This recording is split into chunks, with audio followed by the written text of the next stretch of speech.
2月初2这日，被休回家不足100日的林月明再次出嫁了。2嫁的夫君是御前大红人武安侯江生。江生年仅23岁，平从龙之宫封侯，还得皇上亲自赐字云起，年轻有为，前途不可限量。但林月明第2次作为新娘子躺在喜床上，内心并无期待，甚至非常忧虑。喜大非偶，绝非良配，对我来说的高攀，对武安侯来说却是大大的低就。皇命不可违，若武安侯心中对这门婚事有怨气，这怨气会不会撒到我的身上？他上一次成亲遇到的也是人人艳羡的好婚事，但从上一次婚姻中，林月明学会的最大的教训就是不要对他人抱有期待。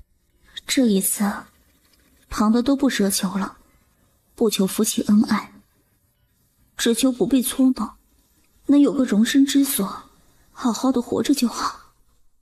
他无人可依靠，这一次如果再出了差错，林家可不会再给他活路了。所以当武安侯江生送完客人回到新房，醉醺醺的上了床榻，摸他的脸时，林月明闭上眼睛一动不动，向他展现了自己的顺从。顺从他，敬重他，把他当主子供着，当东家捧着，当侯爷侍奉，作为他救我一命，给我容身之地的回报。只要不把他当夫君，不对他有所求，日子或许就能好好过下去了。江生不知道喝了多少，呼吸中带着浓烈的酒的味道，一靠近就让林月明觉得整个人都被他的气息给覆满了，那气息霸道，如他这个人一般。他没有和林月明寒暄培养感情，上榻就摸了他的脸，见他没有反抗，又去亲他的脖颈，一只手顺着他的衣摆把手伸进了他的衣裳，另一只手往下摸索，动作急切又粗鲁。林月明努力调整呼吸，掐着自己的手心去转移这个痛苦，但实在是疼，不小心就叫出了声。江生停了下来。疼？林月明摇摇头，回侯爷，不疼。江生抽出了手，离开了他。林月明睁开了眼睛，在他起身离榻前，抓住了他的半片衣角，不能惹怒江生，我没有退路，也无处可去。侯爷受罪。本来已经离榻的江生又坐了回来，却没有说话。林月明不敢轻举妄动，人抓住那半片衣角，又道：侯爷息怒，妾身不敢了。江生又坐近了些，几乎贴着他坐了。那炙热的气息再一次卷了过来。江生抬起他的下巴，看着我，我弄疼了你，你为什么要道歉？林月明顺着他的手看向他，这是他第一次这么近距离的完全能看清江生的脸。江生面容英俊，身形魁梧，是个伟岸的武将，和他前面那个夫君是完全不同的风格。他看着他的表情带着探究，但看不出怒意。妾身不该出声，坏了侯爷的兴致，下次定不会了。林月明觉得自己的表情和语气都已经足够谦卑了，但江生的眼神却一下变了，手下也用了力。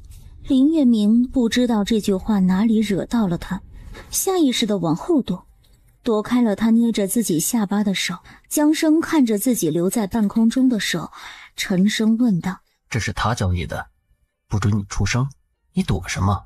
你是以为我要打你？他居然还打你！江生口中的他是谁，显而易见。林月明不敢再往后躲了。江生语气虽听不出喜怒，但不知为什么，林月明就是能感觉出来，武安侯现在很生气，是又想起了新婚妻子曾经嫁过人了，毕竟娶我非他本意，他生气也是应该的。今夜还很长，他若怒气难消，后面这些怒气都会落在我身上。想在侯府好好过日子，想要安稳，总得想想办法把他哄好才是。林月明靠近他，去拉他的袖子，又朝他笑笑：“没有的事儿，侯爷息怒。”江深顺着他的动作看向他，任他拉着袖子，那隐含着怒意的气场也慢慢消解而去。这就气消了？我才刚起了个头呢，所以武安侯是喜欢主动一些的，这倒是和前面那个不太一样。林月明还摸不准江深的喜好，观察着他的表情，揣摩着他的心思，顺着他的袖子慢慢往上摸，摸到他的手臂，感受到他肌肉的僵硬，停了下来，温柔地说道：“夜深了，容妾身侍奉侯爷歇息吧。”江深全身紧绷，目光紧紧地盯着他看，颈脖上的青筋随着他手指的滑动而跳动，连呼吸都重了。你跟我说话就说我，不要说妾身，太生疏了，我不喜欢。林月明点头说好，手指从他的手臂划过他的胸膛，停在他衣襟的盘扣上。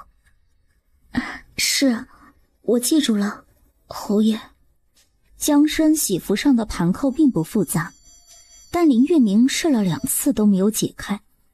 第3次尝试去解盘扣的时候，林月明后知后觉，是因为自己还在发抖，不受控制的全身发抖，到现在还没有停下来，所以解不开。江生摁住了他解扣子的手，摸到了一手的冰凉，连带着他全身的火热也凉了下来。你很怕我，是不是？你不情愿嫁给我？江深身形魁梧，手也大，林月明整个手都被他包住了，热气源源不断地从他带着薄茧的手心传了过来，很暖和。林月明很希望自己不要发抖了，今天是新婚夜，他得留下他。但那股从内心深处而来的恐惧所带来的寒气连绵不绝，阴魂不散，他只好朝江生讨好地笑了笑，来掩饰自己的恐惧。怎会不情愿？能侍奉侯爷，我求之不得。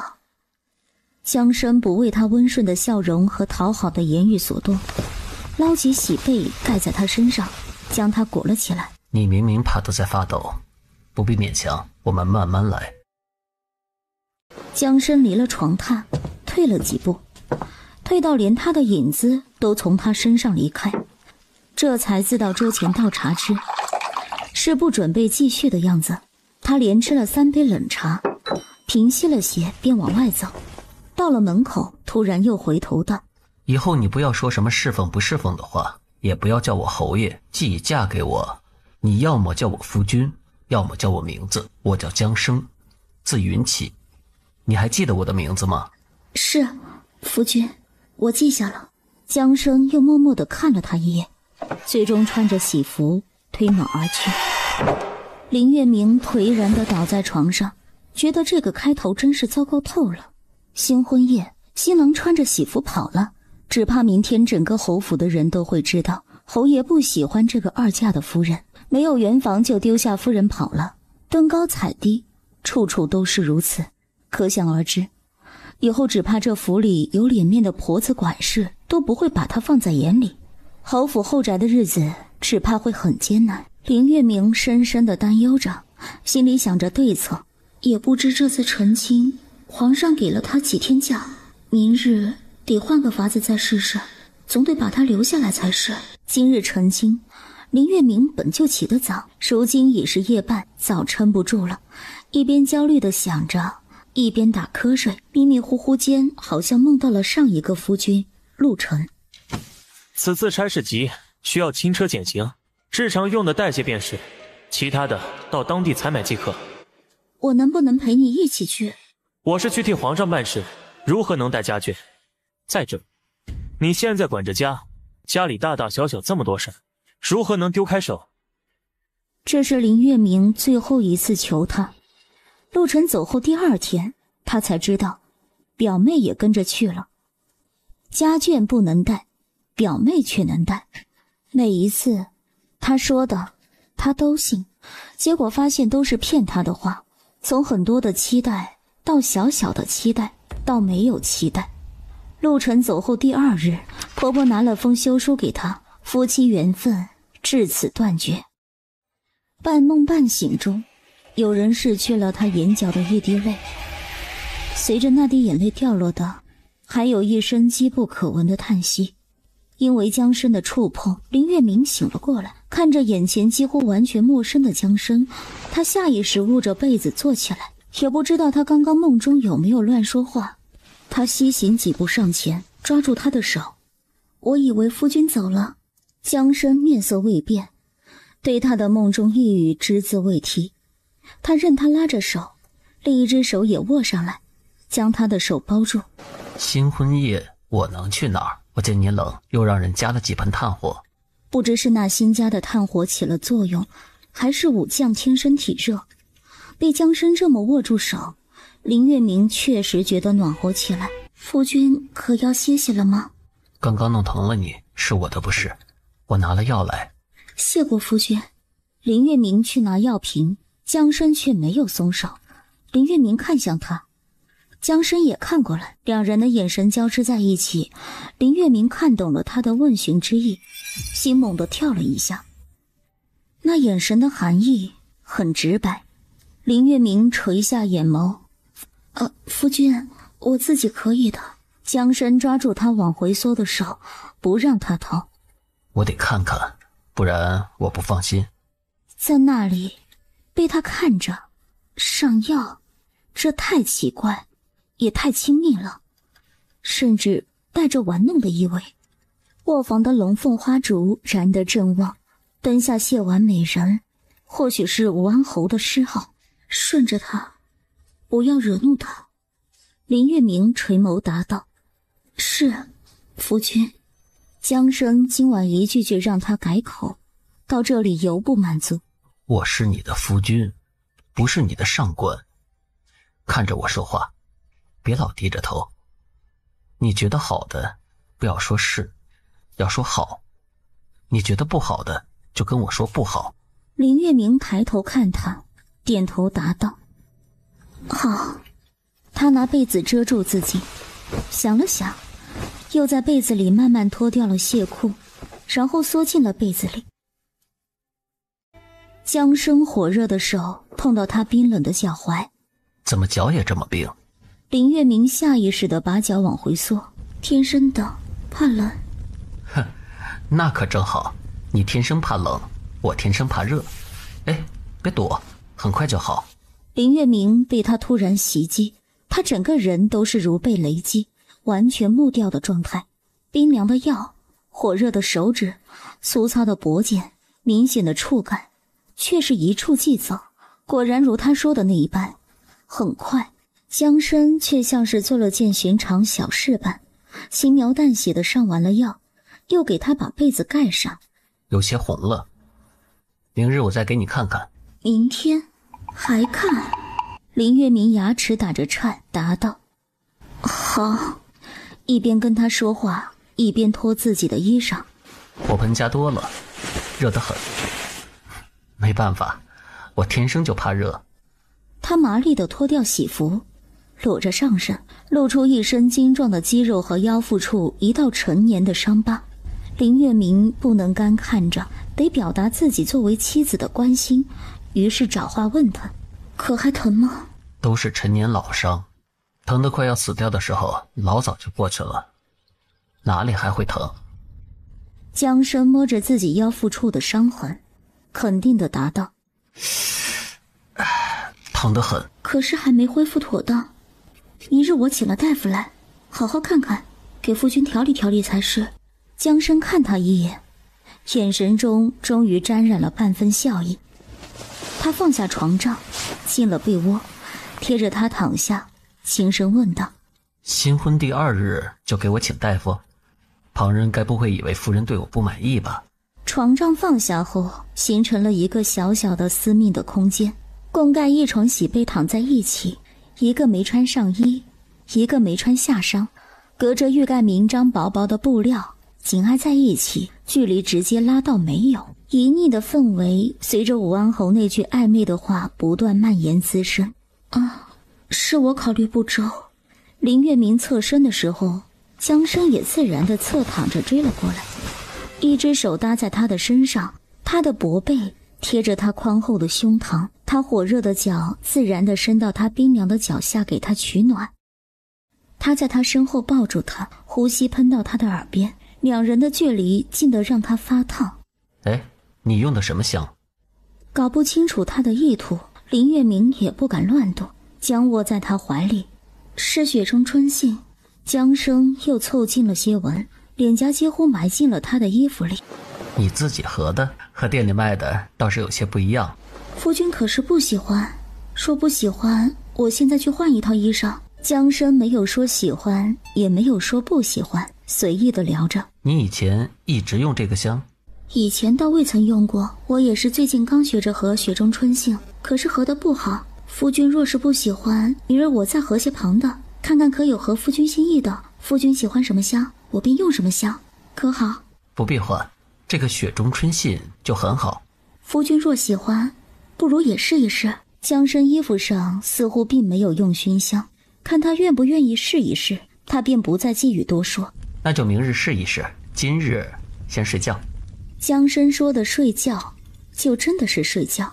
他就这样无视那久久未消的欲念，抱着林月明，两人衣衫不整的盖着被子，纯睡觉的胡乱过了一夜。林月明思绪放空，享受这难得的闲暇时刻，却不敢乱动。江生抱得太紧，林月明怕刺激他，小心翼翼地把他放在身上的手拿下去，摸索着在被子里找自己昨日脱下来的裤子。刚穿上，江生也醒了，迷迷糊糊地问道：醒了，要出去？想喝水？见林月明摇头，江生手臂一伸，又把他捞进怀里。那便再睡会儿。江生说再睡会儿，两人又从寅时睡到卯时，一直睡到了晨初。江生还没有起床的意思，林月明开始有些担忧了。新婚第二日得去给江夫人奉茶，没有让长辈等的道理，现在还不起，真的可以吗？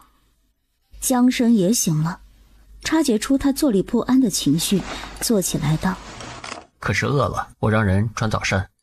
我是不是该先去给太太请安奉茶？江生听了，不知想到什么，居然笑了。这么早就去请安，你可别折腾太大了。咱们好好吃个饭，4时已过，再去来得及。4时再过去，这是什么章程？总不会是江夫人每日4时才起床吧？这也太快乐了。江生叫了侍女进来，把卧房里间留给他，自去了隔壁厢房洗漱。林月明的陪嫁丫鬟有4个，但留在里间侍奉他的仅有一个大丫鬟白芷和一个小丫鬟清淡。那2个去隔壁侍奉侯爷了？林月明点头表示知道了，随他们去，别管他们。本来林家把2个美人送来，就是为了这种事情，早晚的事儿，而且他也没准备拦着。两人洗漱妥当后，早膳摆在了素辉堂的厢房。林月明环视一圈，没有看到林家的2个美人，没看到，那就是江生已经有安排了。林夫人这次选这2个美人，可是花了大价钱的，看来银子没白费。来，你也坐下一起吃，以后用膳都一起吃。江生见他坐了，脸上带了笑意，又挥手让丫鬟们出去。厢房中仅剩下夫妻2人，江生这才开口道：你那2个丫鬟长得不错，你舍不舍得交给我？能得夫君的称赞，是他2人的福气，我自然替他2人高兴，哪有舍不得的？你既舍得，他2人的身契待会儿给我。连身契都要，这就不仅仅是喜欢，而是护着了。武安侯竟为那2人考虑得如此程度。用过早膳，林月明旁的先不管，先叫了白芷来开了香笼，将那2个美人的身契找出来，亲自交给了江生。江生看起来也不是拖拉的人，当即叫了自己的长随平安来，把身契给了他，并吩咐他速速去办。好嘞，侯爷，车马已经备好，必定办得妥妥的，不耽误侯爷的事儿。连马车都备上了，江生再是防着我，也不至于还要把人安排在外头吧。平安走后，林月明思虑片刻，还是觉得应该找个合适的时机问一问。若武安侯真防我至此，可见对我成见颇深，无论如何，总是得为自己辩驳几句的。早膳后，江参把素辉堂的丫鬟嬷嬷都招来给林月明认人，当着众人的面，把生契都给了林月明，还对林月明道：“这些人，夫人姑且先用着，好用的就留着，不好用的，军法伺候，只管打发掉。”林月明翻了翻生契，都是在京中采买的人，没有从北疆来的班底，便答应道：“好。”一屋子丫鬟嬷嬷的头垂得更低了。毕大人收拾东西，灰大的很，夫人不如和侯爷到别处逛逛，最好是手牵着手，大摇大摆的，当着侯府众人的面来回逛个3遍，让所有人都看看侯爷和夫人夫妻恩爱，如胶似漆，免得有人拿那2个丫头的事儿乱嚼舌根，给夫人气受。林月明被休回家，白芷跟着他也吃了很多苦。本来今年白芷都要出嫁了，因为林月明被休，这门亲事也黄了，所以林月明对白芷心里是有愧疚的。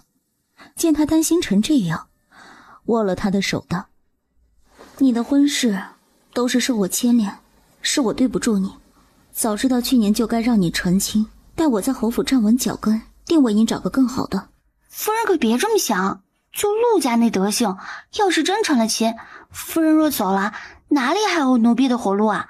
夫人赶快去吧，别让侯爷等。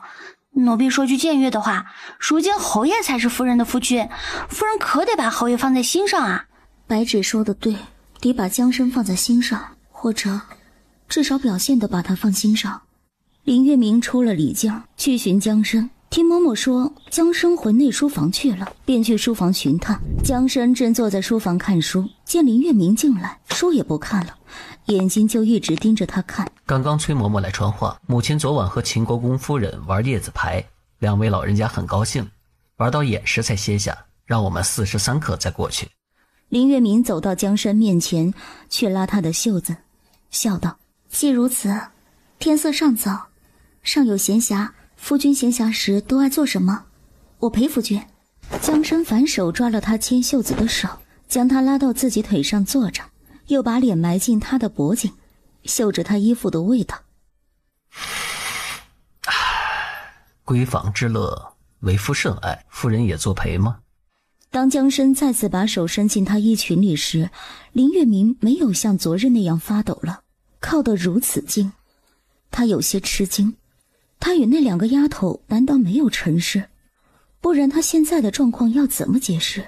似乎发现了他不专心，江参隔着衣裳轻轻咬了他肩膀一口。夫人，我没手了，帮我拿下书。林月明被他撩拨得坐立不安，去拿他刚刚放在桌上的书，翻开看了一眼，又猛地关上了。他刚刚进门的时候还想，他这个武将还挺难得，闲暇时居然爱看书，没想到江参看的根本不是什么正经的书，他看的居然是避火图啊！江参见他把书合上了，语气平常的请教道：“可是画的不好，夫人不喜欢，那可怎么好？为夫学艺不精，要么夫人亲自教教我。”教是不可能教的，什么学艺不精、闺房之乐的情趣，我看你懂的花样可多了。林月明嗔他一眼：“以前就没让你的通房教教你？”江参诚恳道：“没有通房，我一直等着夫人嫁给我。”语气太诚恳了，林月明有些恍惚。什么意思？总不能他还没有过吧？不可能，都23了。再说了，哪怕因皇上赐婚，他为谢皇恩给他守身，前面那些年呢？情到深处，为了那片刻欢愉，命都能给对方。听听就好，不必当真。林月明又把书打开了，努力坐直了，问他：“夫君看到哪了？”江参见刚刚咬他的肩膀，他没发抖，手伸进去，他也没抖，得寸进尺，又去亲他的耳垂。你一来都忘了，不如我们从头开始学。林月明觉得心头发痒，那股痒意从心头蔓延到全身，他默默咬着下唇，没有发出声来。一页一页翻看过去，江参在他耳边吹气，提醒他：书若掉了，就只能夫人亲自来教我了。林月明死死抓住书角，再也坐不住，颈肩绷紧，头靠在江生的肩膀上无声的喘息。江生不仅情妇后语，还不止笑意。这里吗？还是这里？哦，原来夫人喜欢这里。那本画意精湛的书啪嗒掉在了地上，林月明再也忍不住，呻吟地叫出了声。林月明脸色吓得惨白，一下站起来，使劲地推开了江生。江生猝不及防，一脸错愕地看了看自己的手，又看着他。我又弄疼你了？林月明摇摇头，靠在书案上摇摇欲坠。他试图解释，不是，但不知从何处解释起。江生垂眸，等了片刻，见林月明连哄骗的理由都没有给他一个，反倒看着他笑了。他是个粗人，不喜欢绕弯子，也不喜欢猜来猜去。他不说，那他就自己问。林月明，你是在为他守节吗？这是武安侯第一次连名带姓的叫他的名字，短短一句话，这其中蕴藏的意味难以言说。江生没有等他答，自下了定论。我知道你不情愿，可你已经嫁给我了，你想要为他守节，在我这里是行不通的。其他事情我们可以商量，这件事情没得商量。林月明试图辩驳，我没有为他守节，我也没有不情愿，我是心甘情愿嫁给侯爷的。江生站起来，一步步朝他靠近，神色未明，盯着他看，缓缓问道：哦，这么说，不是因为他？不是的，他对我而言不过是旁人，侯爷才是我的夫君。旁人二字取悦了江生。江生走到近前，撩起他的头发嗅了嗅，不自觉的就放缓了语气问道：那么是因为你讨厌我吗？夫妻之事你不愿意？林月明没想到江生会问得如此直白。愿意的。想了想，觉得似乎说服力不够，林月明又主动伸手抱住他的腰。愿意的，夫君想要现在就可以，我可以的。不是守节，也不是讨厌，说着愿意，实际又不愿意，这到底是怎么回事？江生有些困惑了，他把头搁在他的肩膀上，贴着他的耳朵轻问道：我是第一次成亲，不太明白，夫人教教我，欲拒还迎，到底该说是还是该说不是呢？既然江生自己想出了个理由，给了他台阶，他再不顺势下来，就未免显得太过拿翘了。林月明忍住因内心矛盾带来的羞恼，回道：是呢，夫君喜不喜欢？江生将他抱得更紧，脸颊在他脖颈处蹭来蹭去。倒是我不解风情了，我已知什么是拒，夫人再教教我什么是迎。都从昨晚到现在了，太久了，我有些难受，你帮帮我。林月明终于找到机会问了：你不是要走了2个丫鬟吗？刚刚没让他们帮帮你？江生抓了他的手，但是他的手伸进自己的衣裳里。怕你伤心，没跟你说，你那2个丫鬟很不守规矩，想摸我，被我打发到妹夫府上去了。他送的新婚贺礼贵重，刚好回礼。短短几句，林月明听得像听天书。你把他们送到我妹妹那里去了？江生把他抵在书案上，紧贴着他，喘着气。我又没碰过，自然送的。既然是岳母挑的人，想必妹夫和妹妹必定满意。力气就大，动起手来有些不知轻重。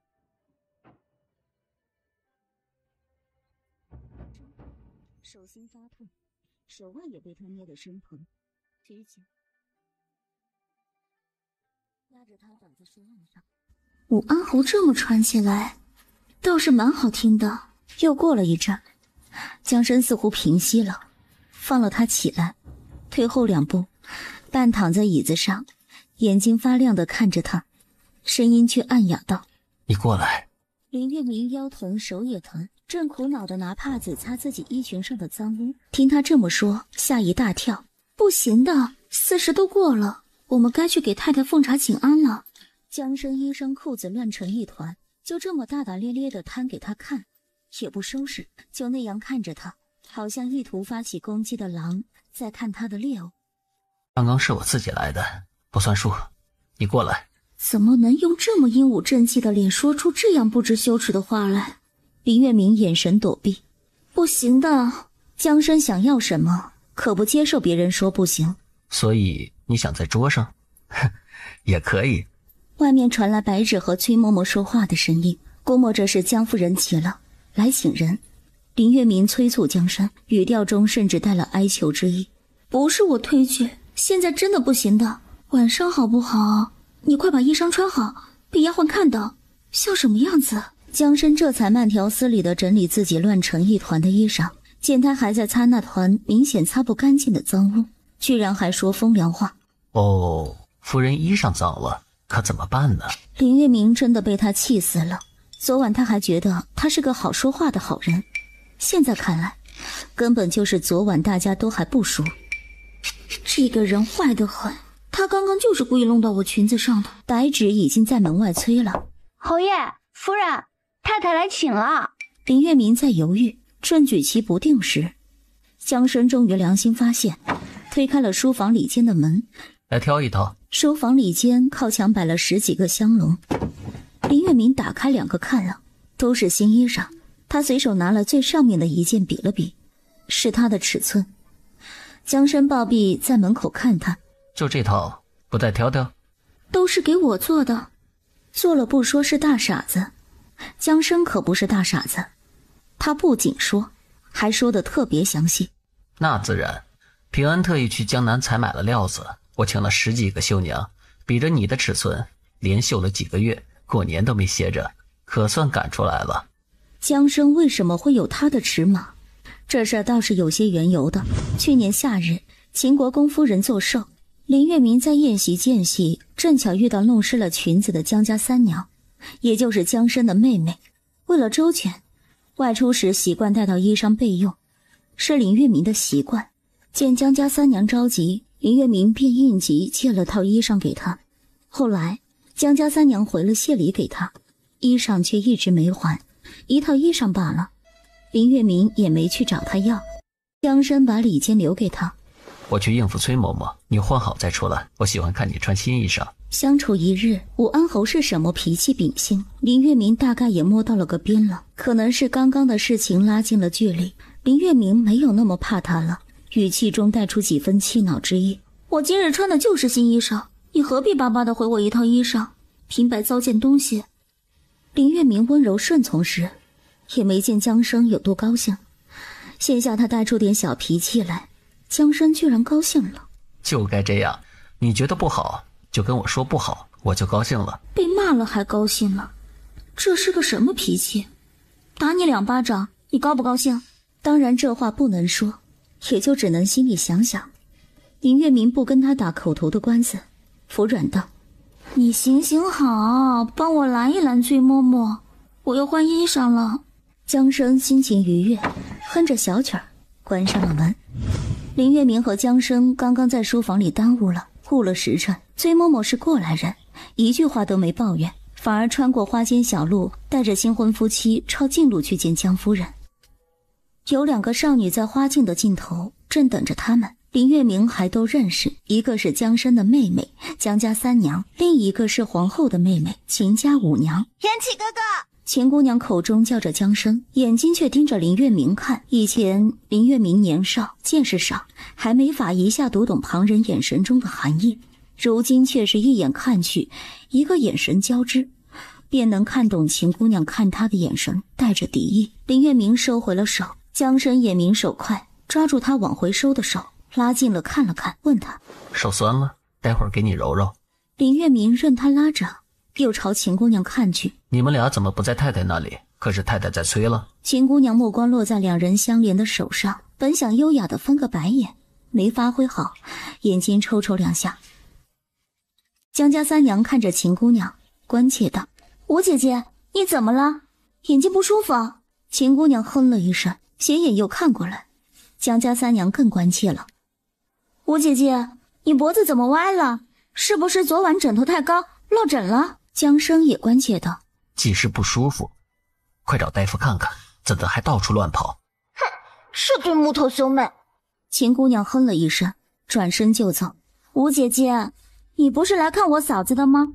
怎么就走了？你哥成了亲，眼里就只有自己的娘子，理都不理咱们，以后只疼媳妇儿就不疼你了，看你还笑得出来。我哥成了亲，以后就多一个人疼我了，你可真不会算账。江生牵着林月明在后面慢慢的走着，跟他解释，我们家与秦家颇有渊源，秦国公对我有知遇之恩，秦国公夫人和太太也投缘，我若行军在外，母亲和弟弟妹妹也都是秦家在帮忙照看，我们两家情分和旁人是不一样的，以后两家往来夫人得知道。林月明顺着他的话笑着问他，听说秦姑娘的婚事还没定下来，秦家和江家关系这么好，秦国公就没想着两家做个儿女亲家？江生听他问秦家的事，耐心给他解释，一个是江远，比秦姑娘小2岁，不合适，还有就是江家和秦家联姻也不合适。谁问江远了？明明问的是他。秦姑娘的眼神也不知他是真看不懂还是假装不知道。新婚夫妻手牵着手对笑着走进了福安堂的大门。哎呦呦，哎呦呦，笑得跟傻子似的，可是我那傻儿子。侧边坐着的秦国公夫人笑着搭腔，你可别说他，谁娶了这般天仙似的新娘子，可不都得高兴成这样。被两个老太太打趣，江生也不生气，反而笑道，儿子带儿媳给母亲和师母敬茶。母亲请喝茶。江夫人接了茶喝了，放在一边。林月明还没反应过来，两只金镯子已经套到了他的手上。送出这么贵重的礼物，江夫人笑容里却带了些不好意思。你别嫌弃，我知道你们世家都讲究玉啊什么的，我呢实在不懂玉，我们小地方来的就喜欢金子。谢过母亲，我也跟母亲一样，最喜欢金子，什么都没有金子实在。江夫人一听高兴了，又拉他见秦国公夫人。这是你师母和妹妹，都是自家人。林月明又给秦国公夫人奉了茶，收了秦国公夫人的礼物。秦姑娘刚刚在花园里不太友好，但在长辈面前没有给林月明脸色看。秦国公夫人笑道，这孩子今日怎么这么腼腆，该改口叫嫂子了，要祝你哥哥和嫂子百年好合，早生贵子才是。秦姑娘张了张嘴，那声嫂子却怎么也叫不出口，场面顿时有些尴尬。林月明正想说点场面话缓和下气氛，江家三娘却突然笑着过来，拉林月明的袖子撒娇，嫂嫂嫂嫂，我的呢我的呢，可有我的，嫂嫂可不能偏心。江家三娘一打岔，秦姑娘改口那事就这么遮过去了，怎会少了妹妹的？江家三娘收了礼物，吉祥话一串串冒出来，一句一句嫂子停都停不下来。林月明余光看到秦姑娘高高的昂着头，那滴眼泪终究没有流下来。又给江家二郎送了礼物后，敬茶仪式就结束了。从开始到结束还不到1刻钟。秦夫人起身告辞，敬茶过后，祭司到祠堂祭祖，跟着江生规规矩矩地给祖先上香。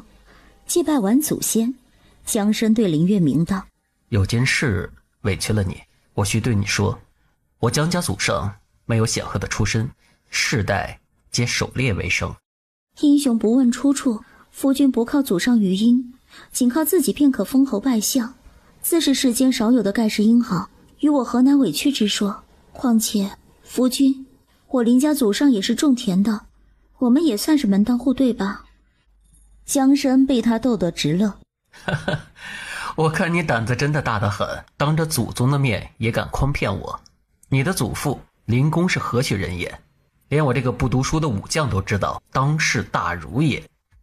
怎么到了你这里成了种田的？林家和江家门当户对，你也不怕把林公给气活了？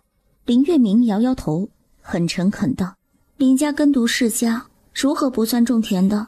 我祖父辞官归隐回老家后，还亲自耕种了2亩地。若祖父还在世，稻子熟了，我们还要回乡替祖父收稻子呢。江生看他那肤如凝脂的手，如春日娇花般艳美的脸，很难想象这样一个官家小姐居然如个村妇般下地劳作的情形。但这又实在是林大儒会干出来的事儿。午膳时，月明，今儿这肘子不错，来，月明尝尝咱们家厨子的手艺，看看能不能吃得惯。林月明看着那块大肘子有点懵。坐林月明对面的江三娘已经欢快地咬上了，见林月明没吃，奇怪道：嫂子，你不吃肘子吗？江夫人也欢快地啃肘子，诧异地看过来。你不吃肘子，可是有什么忌讳？那可惜了，张妈妈做的肘子世间少有的好吃。这肘子呀，要现杀的猪肘子，用柴火炖好几个小时才能炖这么软烂。藕呀，要从池子里新鲜挖出来才能这么香甜。张妈妈年纪大了，平时都不轻易做了，今日特意一大早起来给你做的。江深拿了把刀在笑。哎呀，娘，你可别为难他了。又伸手拿林月明的碗道：来，我来给你切一切。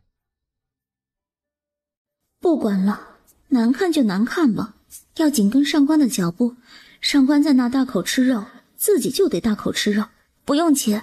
我看肘子就是要这么吃才香，一口下去，别而不腻，又软又糯，真香。林月明都快香哭了。上官大口吃肉，果然是有道理啊。江深见他吃得香，又给他夹了块藕。我猜你也没有吃过这样的藕，来尝尝，又粉又甜。抄起筷子咬了一大口，真甜，连缠在唇齿间的藕丝都是甜的。为了这块藕，林月明决定了，以后江深纳妾提通房，他绝对不给他们立规矩，一定让他们好吃好喝好睡，免得他心疼。尝尝这笋，咱们府里长的，以前北疆没有竹子，张妈妈不说呀，咱都不知道能吃。林月明尝了一口，又嫩又脆，一点竹子的苦涩味都没有。他决定了，府里的妈妈里，他一定要最先认识这个张妈妈。一连3盘，江夫人吃什么，林月明看什么，江夫人就给他挪什么。江深都奇怪了，嘿，他们两个喜欢的口味还挺相似的。林月明也不敢再看了，再看江夫人都快把桌子搬空了。江夫人看林月明吃得香，心里也高兴，笑着问：哎呦呦，那是咱们投缘，爱好相似。月明，你也会打叶子牌吗？会一些。然后他有种错觉，饭桌上的氛围突然凝重了。林月明话音一转，硬生生改口道：会一些下棋投壶什么的，叶子牌倒是未曾涉猎。江夫人好生失望。哎，可惜了，下棋什么的我是半点不懂。江夫人看向江深。下午，江深淡定地答道：下午要准备明日回门的礼物。哦，这事儿马虎不得。江夫人又看了下江远。那二郎，先生布置的功课还未做，儿子得先告退了。功课要紧，这事儿也耽误不得。江夫人只好看向江三娘。还没等江夫人开口，江三娘已经跳起来，撒丫子就跑。娘，我想起来我还有事儿。话没说完，人已经跑出去了，生怕跑得慢了就被自己娘亲给留下来打叶子牌。儿女大了不由娘。江夫人好生失落。江深也带了林月明告退，一直走到园子里了，前后都没人了，林月明才忍不住嘴角弯弯笑起来。结果江深却停下来盯着他瞧，然后也笑了。你应该多笑笑。林月明有些诧异，不知道江深何出此言，像是知道林月明在想什么。江深右手指触碰着他弯弯的嘴角。不是对我笑。好。他说话的时候嘴角一张一合，江深觉得自己的指尖好像被轻轻咬了一口，缠绵在指尖的触感又柔软又潮湿又炙热，是不是他身上每个地方摸起来都这么软？脑子里下流的想法滚来滚去，根本停不下来，最终汇集成2个字：小亲。原本触碰着嘴角的手指滑到了下巴上，江深俯身下来的时候，林月明已经察觉，连忙躲避，一个原本应该落在唇边的亲吻擦着嘴角而过，落在了他的鬓角上。林月明快被江深吓死了，连退了2步。唉，又被拒绝了。江深神色如常，轻声问道：又不行？武安侯似乎对这件事有着超乎寻常的执着和热情，或许是因为未曾得手，觉得新鲜，所以心心念念。林月明上前一步去牵他的手，好言好语地哄着他：外面不行的，晚上好不好？又换了个话题道：下午可有什么安排？带你去见几个人，你来，我在前院的书房。林月明看向江深：你以后会因为我曾经迈过了垂花门责罚我吗？江深没太听懂。什么？因为这个责罚你？我有病吗？不就是一道门吗？你既嫁给我，侯府是我家，也是你家，我能去的地方你都去的。林月明观他神情，知他说的是真心话，眉眼弯弯，笑了起来。江元启，我好高兴啊！这也是他第一次连名带姓的叫他的名字，不是叫侯爷，也不是叫夫君，是叫他江元启。只是简简单单叫着名字，却有一股缱绻的意味。若是在别处，只怕更是动人心弦。好热呀，更想亲了。但他说了不行，哎呀，好像更热了。他既这般高兴，江元启便忍住那股燥热，咧嘴大笑了起来。就该这样，你肯叫我名字，我更高兴呢。见他咧嘴大笑的样子，林月明不合时宜地想着，江夫人说他笑得像傻子，还真没说错。一直到江深的前院书房前，两人都是高高兴兴的，直到进了书房，林月明的眼泪一下子掉了下来。大姑娘，这世间还会叫她大姑娘而不是叫她夫人的只有一人，她母亲的陪嫁，她的奶嬷嬷田嬷嬷。林月明丢开江深的手，不顾规矩地冲了过去。嬷嬷，我一直在找你，嬷嬷，你们还活着，真的太好了。嬷嬷，是我对不住你。大姑娘，没事儿了，大姑娘。田嬷嬷看了看门口，刚刚大姑娘哭着进门的时候，武安侯就体贴地走了，把地方留给了他们叙旧。现在这里没有外人。大姑娘，你好好听我说，武安侯是东岳买的我们。皇上腊月才赐婚，武安侯却是东岳买的人。东岳的时候，他与武安侯还是毫不相干的人，他为什么会未卜先知，去搭救他落难的陪嫁们？嬷嬷，武安侯有对你说什么吗？大姑娘，武安侯找我要了你的嫁妆单子，你嫁进陆家时候的嫁妆单子。送走田嬷嬷一家后，林月明在书房后院找到了江深。江深正在练武，一把梅花枪刺破早春的寒风，如游龙般在后院游走。林月明心中想着事情，没有叫他。一个身怀巨额财产的单身女子，整个世界都会朝她投来觊觎的目光，包括她的父亲，是否也包括她现在的夫君？江深，你也是为了这笔钱吗？发现了林月明来，江深停了招式，笑着走过来。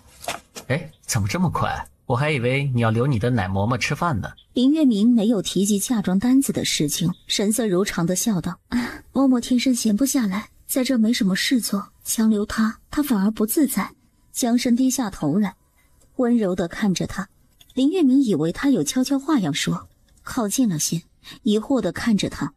江深并未说话，两人紧挨着，近得他都能看清他英俊又温柔的眉眼中是他的影子。林月明后知后觉，他好像是想让他给他擦汗，他赶忙掏出手绢，给他擦额间和鬓角的薄汗，向他道谢道：也是嬷嬷运气好，侯府刚好采买下人，能刚好被侯府买进来，谢谢夫君，否则若落到别处去，我恐怕此生都再见不到他。嬷嬷没跟你说吗？这可不是运气，我特地派人去寻的。为了找你的奶嬷嬷，我跑了7、8个地方，官家的船开了都被我堵了回来。为这事儿，御史参了我半个月，皇上还发了我3个月俸禄呢。林月明这2日已经察觉了江深是个很直白的人，但每一次他的直白程度都超过他的想象，他就没想过遮掩，根本不在意他会不会因此起了疑心。我很感激你，那3个月俸禄我赔给你，好不好？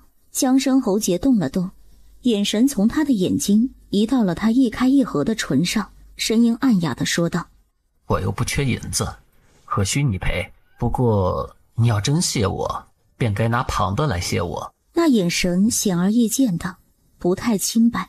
林月明想要收回手绢，却被江深按住了手，往里而去。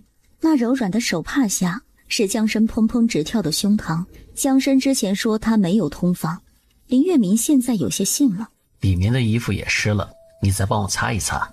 既衣服湿了，不如夫君去沐浴更衣，正好昨日说要试香，沐浴更衣后我为夫君试试香，好不好？江深不想试香，他心心念念就想试点别的，可他抬头看看天，红日高悬，势不得旁的。今日日落的怎如此慢，着实可恨。外面不行，白天也不行，这个林大儒写点什么不好？修身齐家治国平天下，这些不够他写吗？非要管别人寻常夫妻的恩爱之事，更加可恨。少年江深那心不甘情不愿的表情实在是太明显了。就那么想吗？林月明左右看看，白芷和景和都不在，后院只有他和江深，没人看到就不算是外面。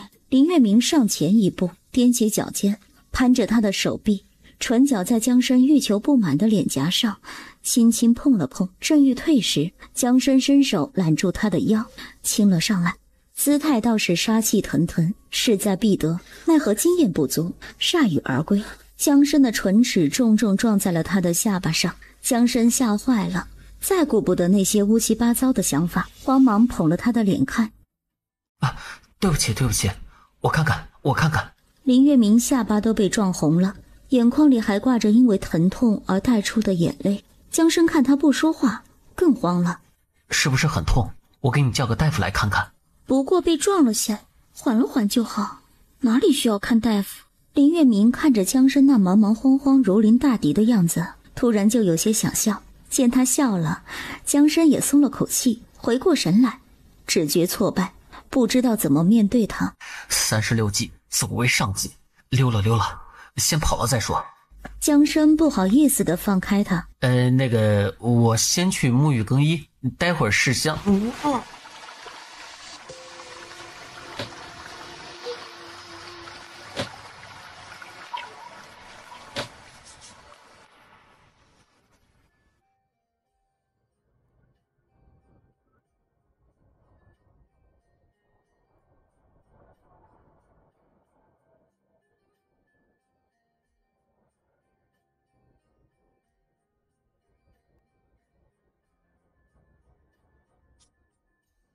不够，还不够。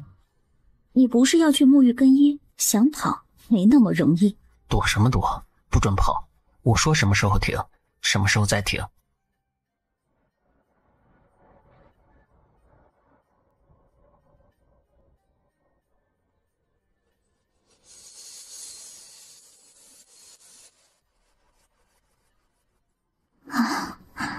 夫君沐浴更衣，要不要我侍奉？江深被他这么轻轻吹一口气，半边身体都是一阵酥麻。江深像是被施了定身术，不再胡来，只将头靠在他肩膀上喘气。要，只要是他自愿给的，他都想要。夫君想用什么样的香？你用这个。武安侯对选香这件事有些心不在焉。夫君是要办盛嫁的人，最好选个更稳重的、更不惹人注意的香，才更稳妥些。这个可以。这个不行。为何不行啊？我就用这个。这是什么？这个香的名字叫春香，你不要用，不要用到外面去。江深不懂什么是春香，但从这个香旖旎的名字，还有他羞怯的神情，大概也能猜到了这个香是用在什么地方。正欲转身，江深从身后贴了过来，一只手按住他藏香的手，另一只手摸着他的下巴。拇指按在了他的唇瓣上，厚重的呼吸落在了他耳边。前一刻，在前面书房，他还愿意为他倾注耐心，但下那耐心无形生。另一个男人，那又如何呢？成王败寇，曾经只是曾经。另一个男人失去了他的权利，如今拥有权利的是我。江深这样想着，指尖微微用力，在他耳边轻声命令道：“回应我。”林月明一开始没有听懂，他转头看看他，搞清楚他所谓的回应到底是什么。江深紧贴着他，手捏着他的下巴不让他动，伸出舌尖在他耳边轻轻动。夫人，回应我。耳边还残存着他又湿又热的触感。林月明福如心智，突然明白了武安侯想要的是什么，指向温顺的舌尖的缠住，瞬间从指尖流转全身。哪怕现在也不是没有关系，终有一天会是的。武安侯的气性来得快，走得也快，只是舌尖一点点轻轻的触碰，他便放开了他，似乎准备对他藏在香笼里的春宵视而不见，就此结果。我喜欢你这样，以后也要这样回应我。林月明没有说话，江深很有耐心的又说了一遍：“回应我。”好。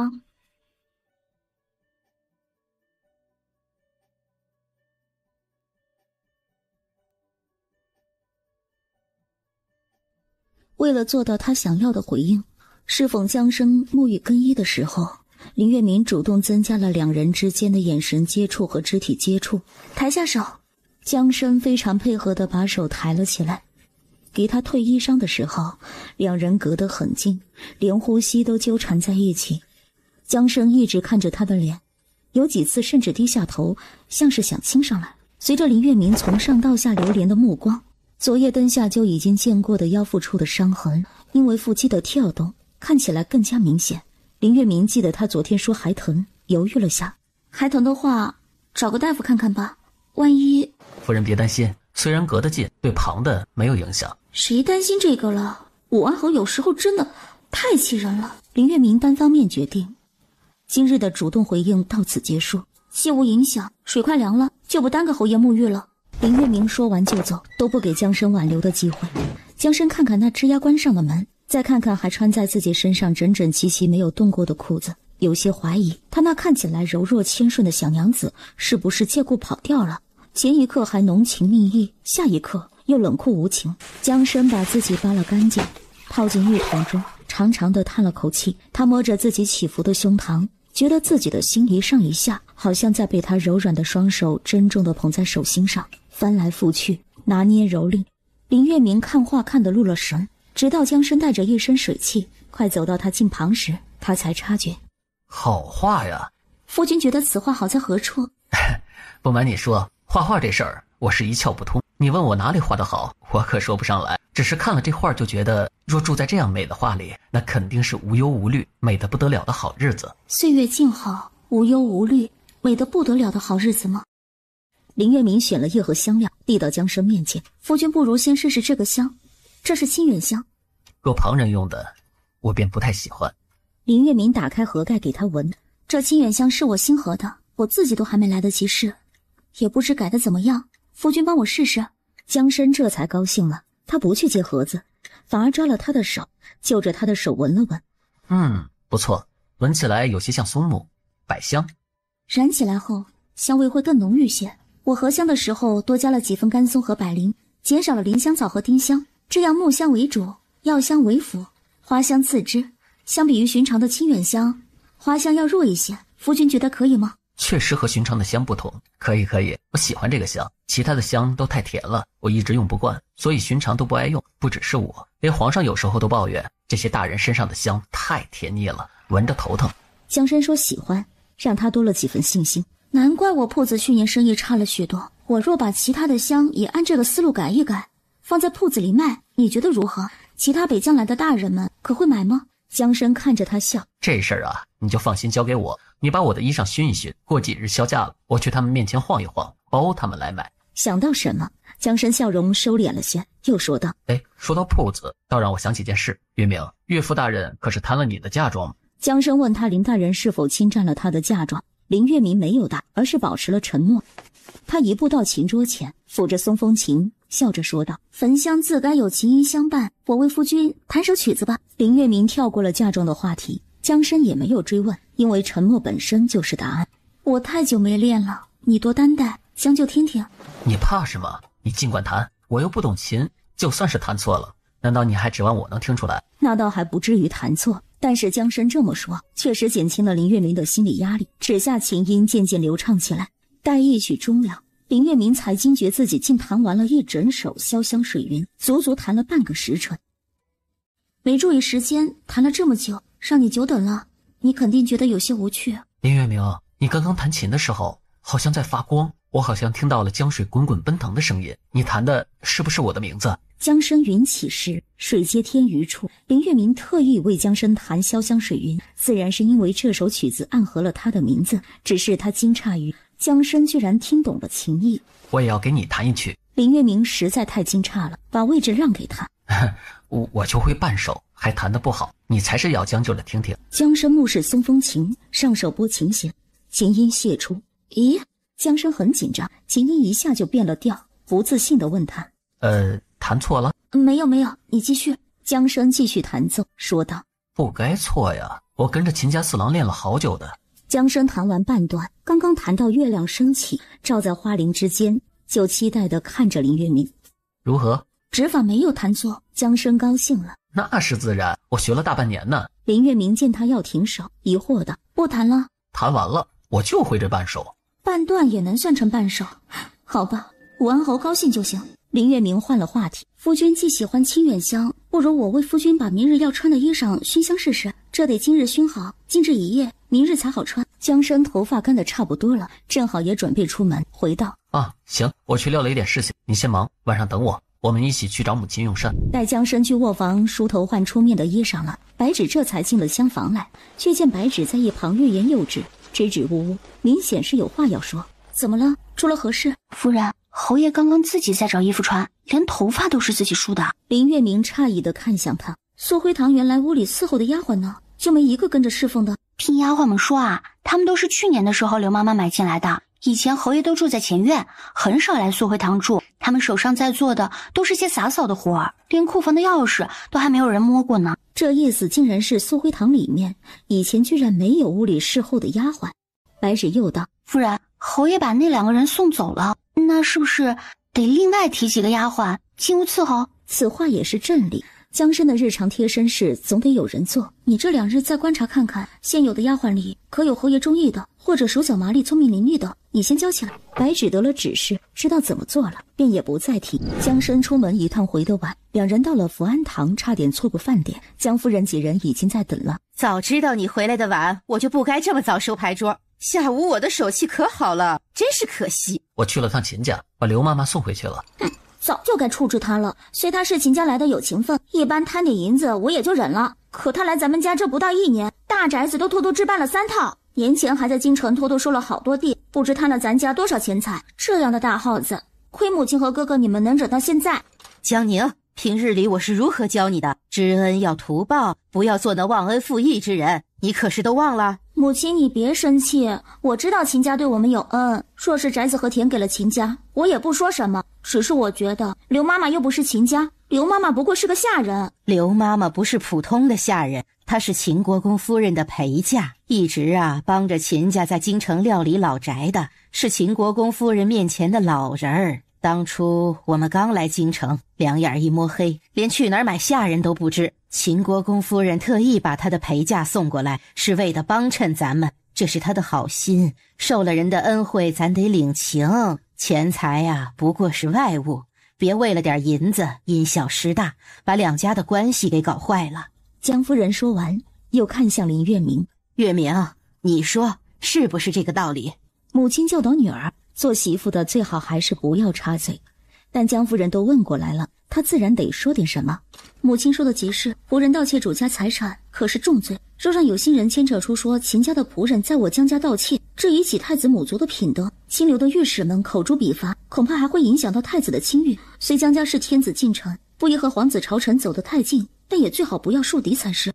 江夫人一怔，我倒是没想到这些，还是你常驻京城，想得周全些。江夫人又对江宁道：宁儿，你可晓得了？是，母亲。嫂嫂，我知道了。江夫人又问江深：秦家那边你可有好好说，别让旁人攀扯起来，说秦家的不是。母亲放心，刘妈妈贪盗的证据，我只与秦国公夫人私下禀明，绝无外传。对外嘛，旁人只当我这个侯爷惩治下人，过于严苛罢了。好，些许小事，就如此吧。吃饭师大，吃饭吃饭。用过晚膳，天已黑透，福安堂门口，林月明准备辞行，江夫人却叫住他：月明，外面冷得很，你披件斗篷再走。崔嬷嬷领着2个小丫头捧了件雪狐皮的斗篷上来，一看就价值不菲。江夫人搭了台子，江深又加了一把火，他亲手给林月明披上雪狐斗篷，系上带子，口中还满是歉意：让夫人受委屈了。侯爷肯为妾身做主，妾身便不觉委屈。让夫人平白受了牵连，我给夫人赔个不是。林月明笑看向他：这是什么道理？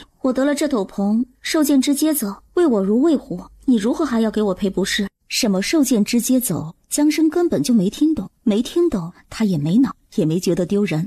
江深去斗篷下面拉他的手：什么意思？哎，你别欺负我没读过书啊！你是不是在骂我？我在说我自己狐假虎威，哪里是在骂你？江深摩挲着他的手心：狐仗虎势，那是虎自己愿意，巴不得呢。我娶你进门，不是为了让你受委屈的。哎，你怎么出汗了？早春的天气，还穿寒冬腊月用的雪狐斗篷，那可不得出汗吗？你要觉得热，就不要牵着了。江深也反应过来，抬手就要去解他斗篷的带子。武安侯这做事不管场合的习惯，真是让人头疼。林月明急着拿手绢打掉他的手，嗔他一眼：外面呢？不行的。江深收回手，见他那表情，不可思议道：你想去哪里了？你以为我要做什么？我是怕你热，你该不会以为我整天只想着那件事吧？这种话是能在外面说的吗？而且林月明实在觉得他不就是吗？我是说外面呢，本就出了汗，脱了斗篷又受风，反而容易生病，所以不行的。江深明知道他在哄他，却觉得他哄得还蛮有道理的。你说的对，那我们快回去。江深又吩咐景和道：景和，跑快点，去传一传热水。待2人回到素辉堂，刚进屋，吱呀一声，房门一下关上了。转瞬之间，屋里就仅剩下林月明和江深2人。丫鬟们都被你吓跑了，晚上连茶都没得喝了，这可怎么好？刚刚骗你的。什么骗我的？江深又道：我就是。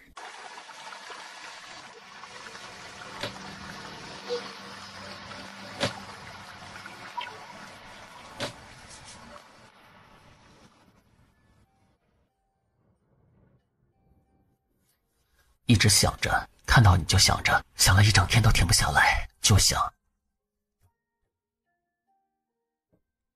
林月明被他揽着没处躲，恨不能把自己的耳朵给捂起来，也不知道他哪里学来的这些不重样的烂道话。你不要再说了。凭这点微弱的力气，完全堵不住江深的嘴。江深理直气壮：为何不能说？敢想就敢说。你说在外面不行，这又不是在外面，我又没对旁人说你是我夫人，我为什么不能说？这个时候和他讲道理那是没有用的，不能硬来。你不要这样欺负我好不好？江深这才住了嘴，忙放开他，脸上难得有些慌乱之意。好，是我错了。你怎么哭了？你可不要哭。江深见他一直低着头不说话，更慌了。你既不喜欢，那我以后少说些。林月明已经进了浴房，关上了门，插上了门栓，把人吓跑了。江深真是悔死了。哎呀，冒进了。江深扒拉着里屋的门，可怜兮兮地说：我不过说了几句心里话，生气归生气，你可不能不理我。你若实在生气，也骂我2句，咱们就扯平了，行不行？等了几息，浴房传来了水声，林月明依旧没有说话。江深怕他出事，抬高了声音：林月明，你说句话，你不说话的话，我就闯进来了。浴房传来林月明的轻笑声和哗啦的水声。夫君，我要沐浴了，你别进来，等等我好不好？所以我的小娘子是在和我耍心眼，避开我好关上门独自去沐浴，居然防我至此啊！难道她大大方方的去沐浴，我还会跟进去不成？一个小小门栓自然难不住武安侯，他想要进，一脚就能踹开。他当然也是想进的，但听到他娇柔的声音，那句温柔的好不好，如一条柔嫩的藤蔓缠住了他。看似柔嫩纤细，既没有力量，也没有威力，却能将他附在原地，动弹不得。江生心甘情愿地答道：好。林月明没有让江生等很久，沐浴更衣后推开了门。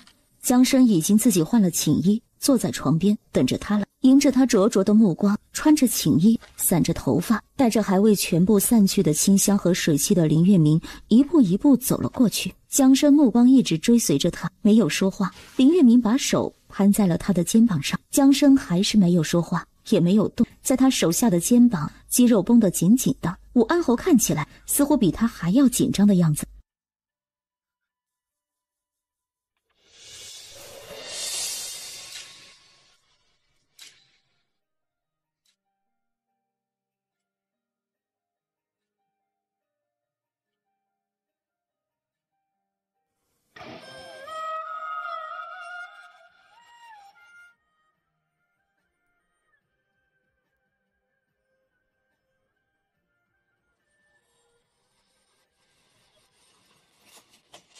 木溪上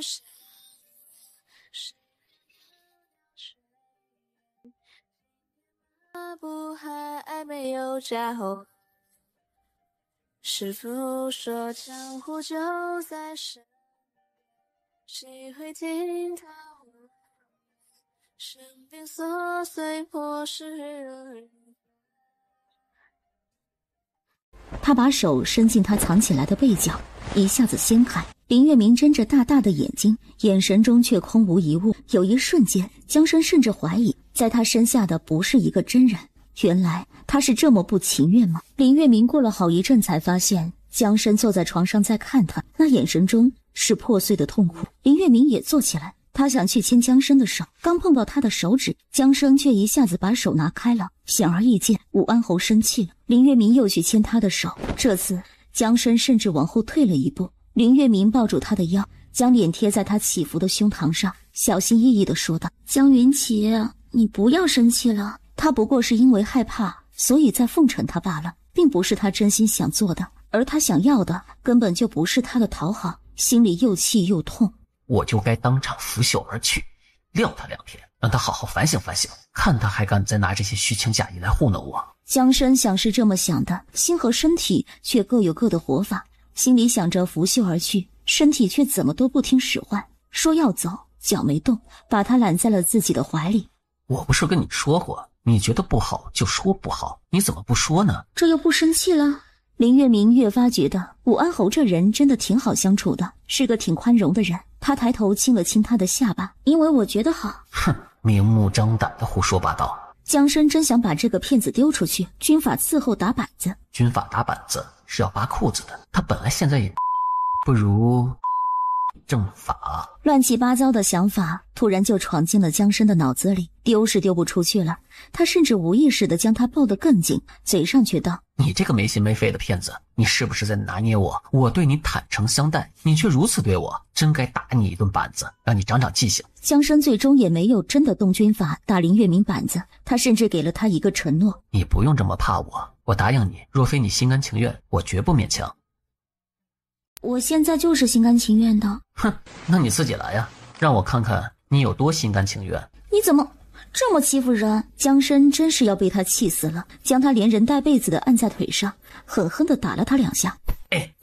到底是谁在欺负谁啊？你可真要气死我了！睁着眼说瞎话的骗子，我有眼睛会看，你今天晚上不准再说话气我。江生说完不再说话，自己躺倒，衣裳也不穿好，露胳膊露腿的，还把个后背留给了他，全身上下散发的气场都是我好生气，我好生气。江生躺着躺着又冒出一句：真是气死我了，你怎么这么能气人？林月明很苦恼，该怎么办呢？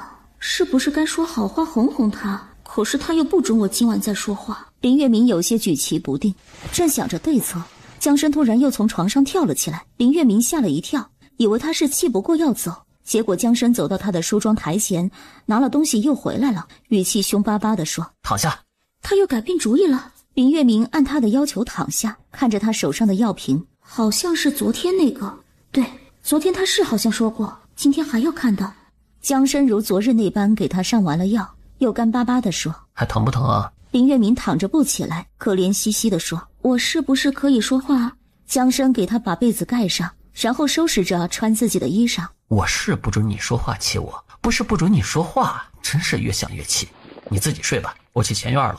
既然你不愿意，以后我初一十五再来看你，免得你不自在。眼见他就要走了，林月明从被子里露出一个头，声音更可怜了：“我好疼的。”江深刚刚本想说每5日来看他，一时嘴快说成了初一十五，正懊悔着想着怎么把话给圆回来。听他说疼，本就没往外迈的脚步更是迈不动了。江深清了清嗓子：“那我明日再给你看看。”林月明接着控诉：“本来就疼，你还打我，一日我要告诉母亲说你打我，我刚进门你就打我。”这个指控真的是平白无限，这事必须得辩个清楚，否则传出去怎得了？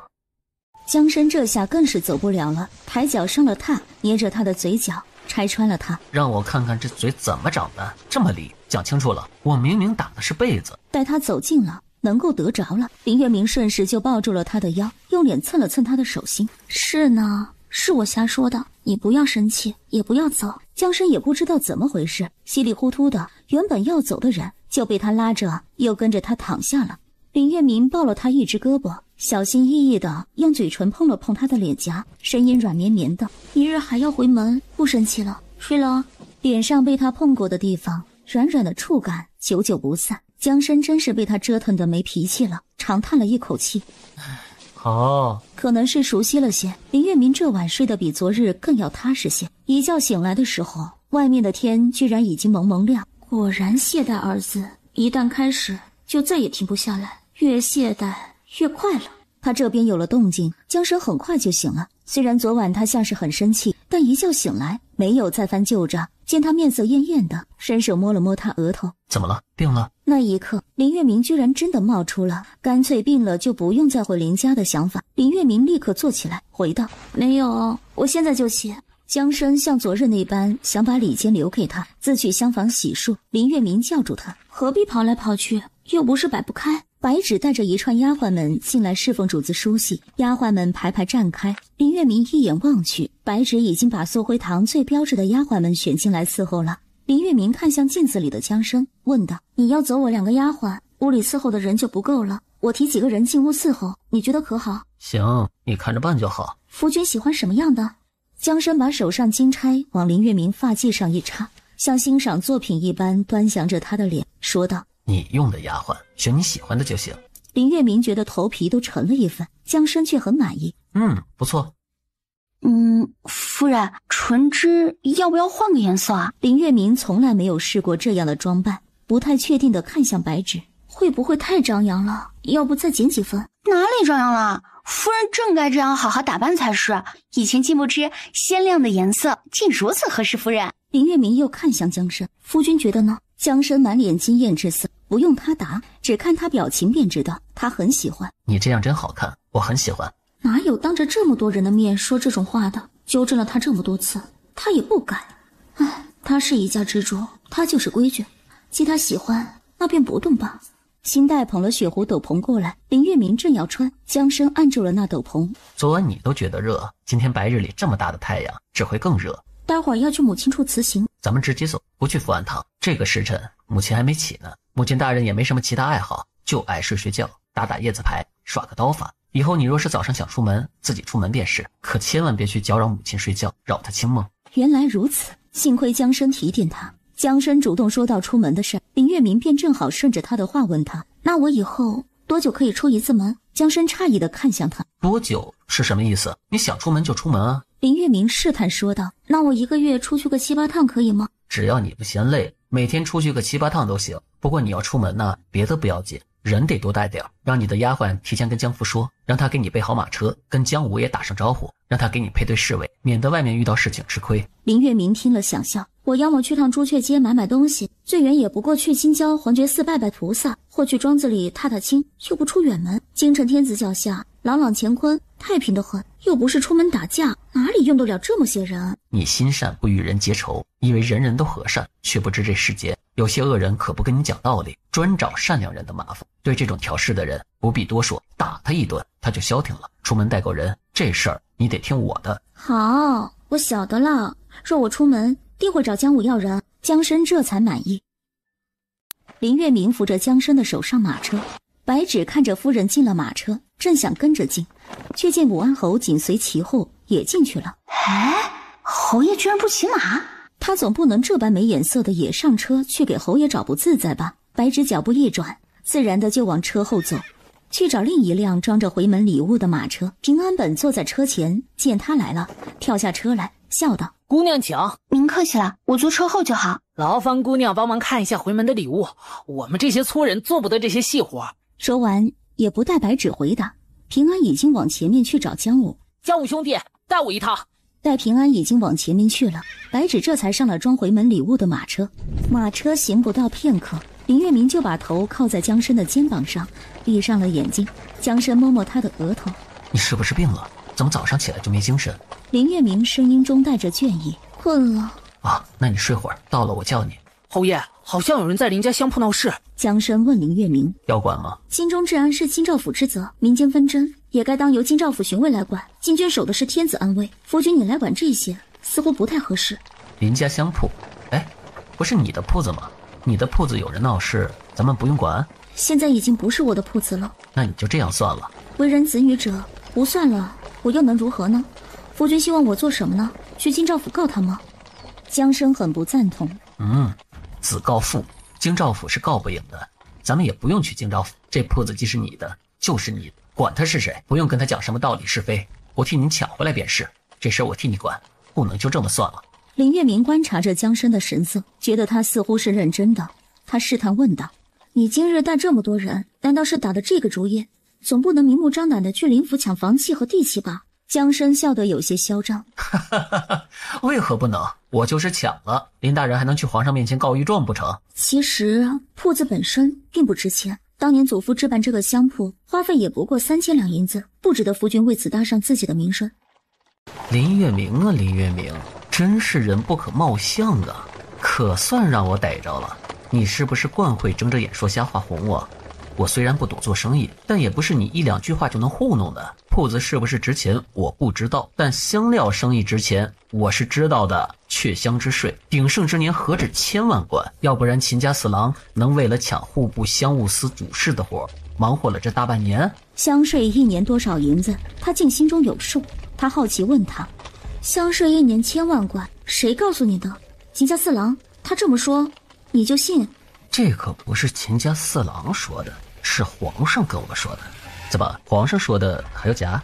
你可还有什么狡辩之词要来糊弄我的？皇上金口玉言，总会有假。我也未曾扯谎骗你，我只说铺子不值钱，又未曾说香料生意不值钱。香料生意确实值钱，但香料生意要赚钱，靠的不是香料铺子，而是人。香料铺子并不珍贵，珍贵的是人。还敢狡辩？江生真是被他气笑了。你就这么担心我去找你父亲的麻烦？你是不是学女界学傻了？他抢了你的东西，你还护着他？在我这里以德报怨可不行，以后你可得改了。既你说珍贵的是人，那你倒与我说说，是何人如此贵重？总不会是你那几个嬷嬷吧？林月明就等着他问呢，抓住他的手指握住，眼神真挚。我心中最贵重的自然是你啊。江生知道他不过又是摆了个迷魂阵在糊弄他罢了。他说最贵重的是你呀，那自然是我，管他真的假的，就是我，不然还能是谁？嘿，那是，自然是我。夫人还是挺有品位的。林月明见他笑了，趁机说道：夫君说的对，以德报怨，何以报德？亲兄弟都要明算账，何况我这个外嫁女？我的嫁妆去贴补娘家，总归是不合适的。今日回去，我就与父亲说，让他把这笔银子当嫁妆补给江家。夫君觉得可好？不好。哎，你别为难，我说不行，意思是不要你去说，我去说。银子也不是补给江家，是补给你的。你既不想把事情闹大，想要悄悄的办，我也有不闹大的法子。林月明得了他这承诺，终于松了口气。云起先训，里边请。让岳父和岳母大人久等，小婿惭愧。林大人领了江生去前院，林月明则跟着林夫人回了后院。月明，请喝茶。林月明的妹妹林于妃在下手陪坐，也道：“姐姐，请喝茶。”多谢母亲，多谢于妃。从怀中取了一个信封出来，推给林于妃。这是何物？去年冬日我病着，来不及给你准备新婚的贺礼，如今我空下来了，本想给你补一份，但你该当是样样不缺的，我也不知该送什么好。这些银票你拿着，自己看着置办些可心之物，这是我这个做姐姐的一片心意，你可别推辞。这怎么好？我都没有给你准备东西，你这样我都不好意思了。自家姐姐给的，有什么不好意思的？你现在怎么这么客气？我记得小时候你可不这样。正是，小时候你日日缠着姐姐，撒泼打滚都要跟着姐姐出门买东西。我看那时候用姐姐的银子的时候，你可没觉得不好意思。哎呀，母亲，那都是好久之前的事情了，我那个时候才几岁，你怎么还拿出来说呀？不跟你们说了，姐姐你且坐一坐，我去看看今日这点心怎么上得这么慢。屋里没有旁了，林夫人斟酌犹豫，终于讲起正事。月明，非我推诿狡辩，但那2个人虽是我安排的，却并非我本意。从小到大，我自问未曾苛待过你，你妹妹对你也是一向恭敬的，你说是不是？你妹夫的差事，若你在侯爷面前能说得上话，能不能搭把手，帮衬帮衬？林月明去的时候给了林于妃一个信封，回的时候江参也给了林月明一个信封，不用打开看，林月明就知道这封信里是什么。江参居然还真的从林大人手上把铺子的钱给要了回来。江参办了件大事，却没得到表扬，很不满意，主动邀功道：哎，我可是按你说的悄悄的去办的，怎么样？这事儿办的妥不妥当？再妥当不过。夫君是如何办到的？对嘛，等着答呢。你不问我怎么答？我不答，你怎么知道我有多能干？江参内心志得意满，表面云淡风轻。不过是和父亲大人讲了个故事，讲了讲当年有人敢动老子的钱，老子怎么弄死他的陈年往事。林月明满脸神往崇敬之色，夫君智勇双全，当真是厉害。对嘛，就该这么夸我。江参满意至极。因你要悄悄的办，所以咱们就得慢慢来。你的田产我下次找机会再给你要回来。哎，你刚刚想什么呢？叫你好几声都不搭理我。妹夫是不是在托你谋差事？若有这些银子，此事可能办成吗？我就问问，也不是非办不可。若是难办，你也不要逞强为难，如实跟我说就是了。江参一副你在逗我的表情。不过一个区区参军之职，一句话的事儿，又不是要保他中状元，你问我是不是难办？哎，林月明，你是不是不知道你夫君是禁军统领啊？我问你，有人找你借100两银钱，你难办不难办？那就是好办的意思了。林月明看向江参的表情更崇敬了，一个荒诞的念头在他心底冒了出来。若是我也能成了江参这样手握权力之人就好了。想完，他自己也自嘲地笑了。江参可不知林月明有什么荒唐的想法，见他笑也跟着笑。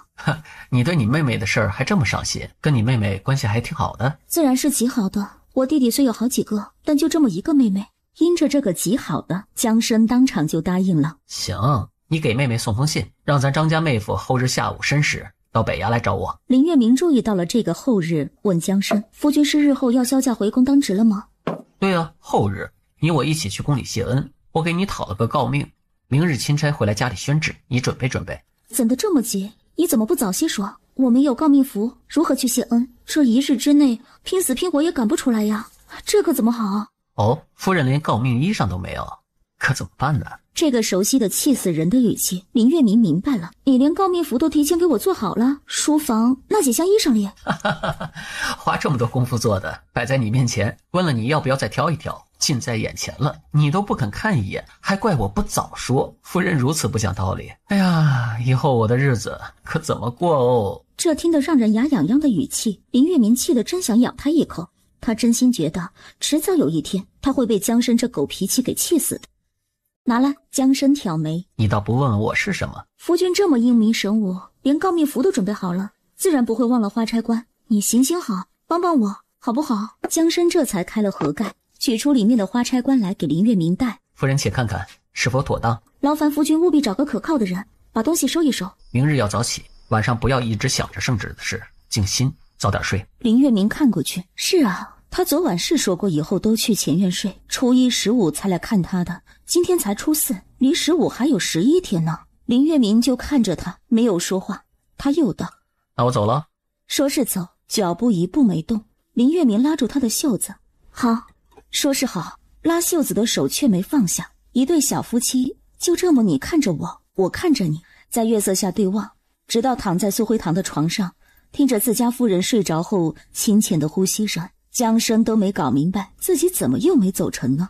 他其实真心想和他分开几天睡的，因为前2日夜里他睡得并不踏实，总是很容易就突然惊醒。到底是因为什么让他这么不安，连睡觉都不得安稳呢？会不会是因为我在旁边呢？多半就是因为我在旁边吧。是因为我的所求给了他太大的压力吗？爱人如养花，花开堪折直须折，花未开时则需要等待。今日截止，林月明准备的一切东西如他所愿，顺顺利利，毫无差错。没想到唯一的纰漏居然出在了宣旨的钦差上。今日来江府宣旨的钦差，陆晨的好友方翰林。因陆晨和方翰林交好，林月明和方翰林的夫人的关系也一直很不错。方翰林是认识林月明的，或者换句话说，非常熟悉。宣旨的时候，林月明跪着，他只是觉得身形有些相似，这也正常。等到林月明抬起头接圣旨，方翰林近距离看了眼，吓得眼睛瞪得溜圆，差点没把手里的圣旨给丢了。好在江生就在旁边站着，手一伸，把圣旨接了下来，捧给了林月明。多谢侯爷。钦差一路辛苦，若不嫌弃，赏面饮半盏茶再走。里面请。方翰林犹豫片刻，拱手问道：侯夫人请恕小生唐突，敢问夫人在家行几？陆翰林的夫人可是夫人的姐姐？林月明很诧异，作为陆晨最好的朋友，方翰林看起来居然不知道陆晨休妻的事情。方翰林，是我。方翰林听完，眼珠子都快掉出来了。弟妹，竟真是你！方翰林很想问问到底怎么回事，怎么陆兄的夫人变成了武安侯的夫人，简直匪夷所思。但是江生没给他问的机会。钦差，里面请。武安侯在场，逮住人家的夫人问东问西的，还问的是这么私密的事情，的确太过唐突了。方翰林忍住内心的八卦之心，跟着江生去喝茶，顺便拿一笔跑腿的费用。到底怎么回事？可恨陆兄外出公干，不在京城，问都无处可问。到了下职的时候，直奔后院而去，逮住自家夫人就问：陆兄的夫人林氏，你们关系不是一直都很好吗？最近可有联络？你可知道他的事儿？什么事儿啊？不是你嘱咐的，说陆兄不在家，咱们不要上门打扰吗？我都好阵子没见过他了，你怎么热成这样啊？跑回来的？方翰林急得不得了，也顾不上自己一头的汗，急慌慌地说道：她嫁给了武安侯，这事儿你知不知道？你从哪里听回来这种鬼话？传出去了，一个妇人跟旁的男人有了牵扯，你让林家妹子还活不活了？方翰林满脸冤屈。我今日去武安侯府传旨，亲眼所见，武安侯新娶的侯夫人就是陆兄的夫人林氏，他亲口承认的。尹氏都听呆了。怎么回事？你仔细说说。仔细说不了。方翰林还想问怎么回事呢，本以为自己夫人知道，结果自家夫人也一问三不知。方翰林怂恿尹氏：你不是跟林氏关系好吗？要么你去看看他，问问。尹氏翻了个白眼：若真是她如今是1品的诰命侯夫人，我不过是一个从7品庶吉士的白身娘子，我有多大脸呢？想见侯夫人，侯夫人就得等着见我吗？不问也知道，女子再嫁，要么夫君死了再嫁，要么休妻再嫁，要么和离再嫁，哪一个是什么好事吗？这种事儿就是知道也该假装不知道才是，我还巴巴上门去问，不怕讨人嫌啊？方翰林有些惧内，被自己夫人挤兑了也不敢回嘴，那蠢蠢欲动无处安放的八卦之心就暂时被按了回去。可是到了晚上，方翰林在床榻上翻来覆去，就是睡不着。到底睡不睡了？真这么想知道，你就写封信去问问你那陆兄，不是前几日才说他给你写信了吗？回信呢？写了没？对，信这么大事儿，以我们的关系，陆兄没可能提都不提。方翰林越想越不对劲，起床点了灯，找出写了一半的回信，思虑片刻，下笔将林氏之事添上。到了晚间，江生又该回前院了，两人又在苏辉堂门口对望。林月明觉得这样也不是办法，于是和他商量：初一15太久了，你每逢5逢10都来看我，好不好？有了台阶，江生点了点头。沐浴更衣后，小小的床帐内，林月明抱住又没走成的江生：张妈妈真好。你若觉得她好，那就多赏她点银子。母亲也很好。江生嗯了一声，按住林月明突然作乱的手：那以后咱们好好孝顺她。哎，你在做什么？林月明笑了一声：你也很好。